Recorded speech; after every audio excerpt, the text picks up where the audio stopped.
Good morning. I am coming to you while I'm drinking my morning cup of coffee because I want to talk to you about coffee. People ask me all the time, if I have thyroid issues, can I drink caffeine? So let's get into it. So it really depends. First, let's talk about coffee.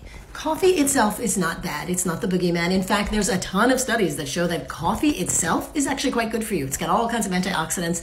In fact, here's a really kind of scary statistic. Americans eat so few fruits and vegetables that coffee is the #1 source of antioxidants in the American diet. And in fact, if people didn't drink as much coffee, they'd be a lot sicker. I'm not sure what you're supposed to do with that. It was just a really scary statistic. Anyway, let's move on. So coffee itself can have lots of great things in it. Now let's talk about caffeine, because that's really what people are thinking about when they talk about coffee. And that really is an individual thing. Some people, are not that sensitive to caffeine.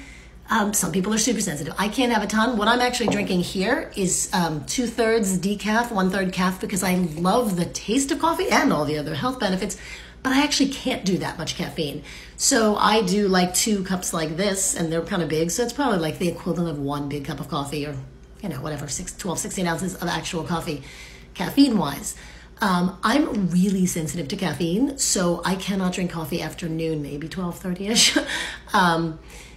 So it really depends on your sensitivity to caffeine, because caffeine is metabolized by the liver. We do need a healthy liver in order to make thyroid hormone. Now, let's talk about some situations where you might not want to drink coffee. If you are wired and tired, if you have adrenal issues, if you have high cortisol, either you've tested it or you have that wired and tired, like can't sleep at night or fall asleep and constantly wake up in the middle of the night and so on, that sounds like you need to work on your adrenals. And in that case, you do want to back off of caffeine. Maybe just temporarily, maybe longer term. You really need to test it yourself. What I suggest to people is try weaning yourself off. I know this sounds crazy. Wean yourself off over a few days. Maybe do calf, quarter calf, so on. Switch to tea. Go no coffee for a few days, no caffeine, and see how you feel. Or do it every once in a while. It's really good to do a caffeine fast once in a while, especially if you find I can't survive without coffee. Ask yourself why.